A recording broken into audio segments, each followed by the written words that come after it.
बेबे सारी बाणा हमारी आप जोड़ के राम राम बेबे।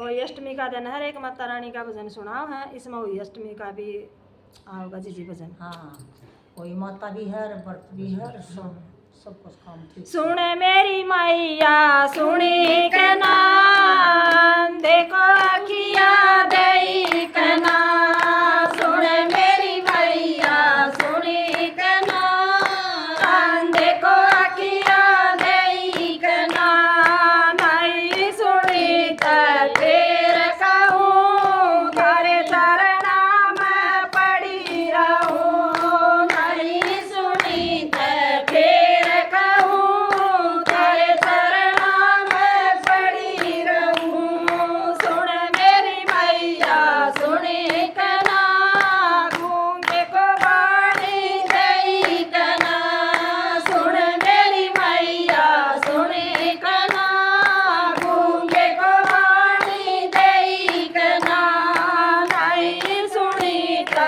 फिर कहूँ, थारे चरणा में पड़ी रहूँ। नहीं सुनी तो फिर कहूँ, थारे चरणा में पड़ी रहूँ। सुन मेरी मैया सुनी के नाम, बारे को कान दिए के नाम। सुन मेरी मैया सुनी के नाम, बारे को कान दिए के नाम। नहीं सुनी तो फिर कहूँ, थारे चरणा में पड़ी रहूँ। नहीं सुनी तो फिर कहूँ, थारे चरणा में पड़ी रहूँ। सुन मेरी मैया सुनी के नाम, कन्नड़ को पैर दिए के नाम। सुन मेरी मैया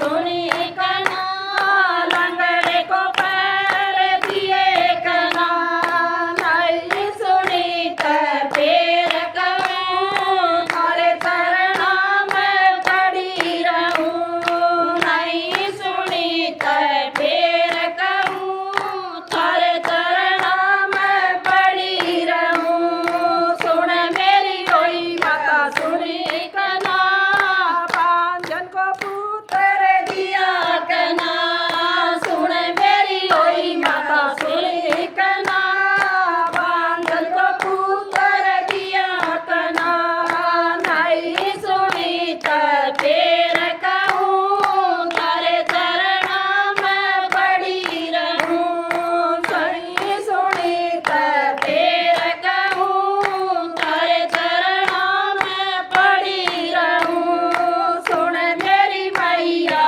सुनी के नाम, कोटि को काया दई के नाम। सुन मेरी मैया सुनी के नाम, कोटि को काया दई के नाम। नहीं सुनी तो फिर कहूँ, थारे चरणा में पड़ी रहूँ।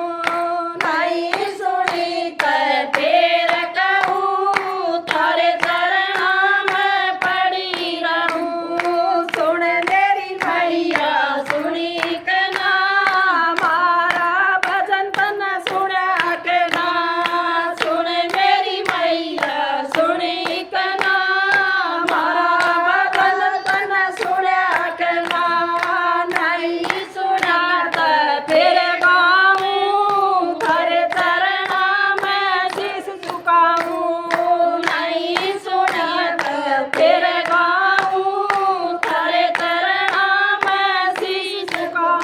राम राम बेबे। सारी बाणा ने लाइक शेयर और सब्सक्राइब करियो। किसा भजन लग गया कमेंट में बताइयो।